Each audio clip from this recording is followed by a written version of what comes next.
I'm going to comment today on the Oracle-SAP lawsuit that many of you are reading and following with bated breath.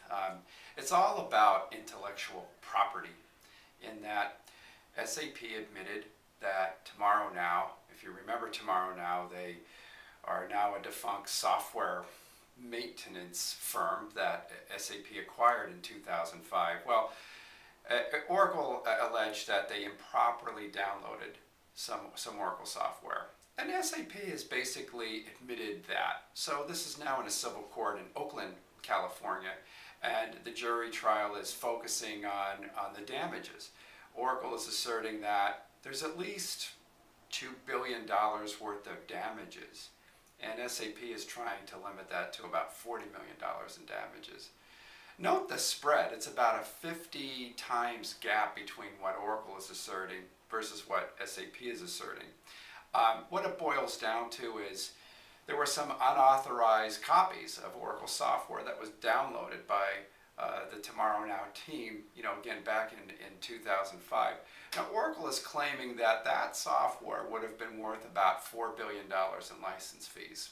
And as a quick aside, I don't know if Oracle's discounting that or going against its normal discount schedule, but coming back to the matter at hand, they had Larry Ellison on the stand, and Ellison said, "Hey, it was our fear that SAP could have lured away 20 to 30% of Oracle's customers."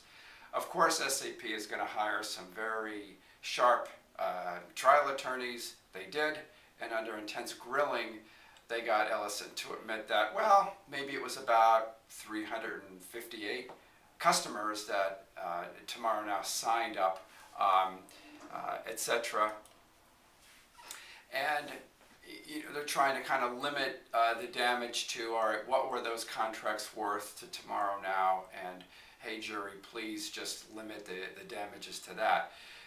But Oracle is taking a bigger view and saying, hey, this is our IP, this is our intellectual property, and who knows what else was gleaned, from that, and that the damages could have been a lot worse. So that's pretty much where the trial is. There was a nice photo in the Wall Street Journal the other day of Larry Ellison passing through security, and God knows what he had in his wallets, etc.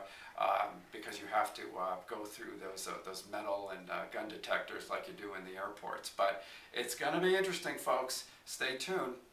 I'm Scott Rosenberg, founder and CEO of Miro Consulting. We help companies to better understand and to negotiate their Oracle and Microsoft contracts, as well as our new offering of IT security. Thank you.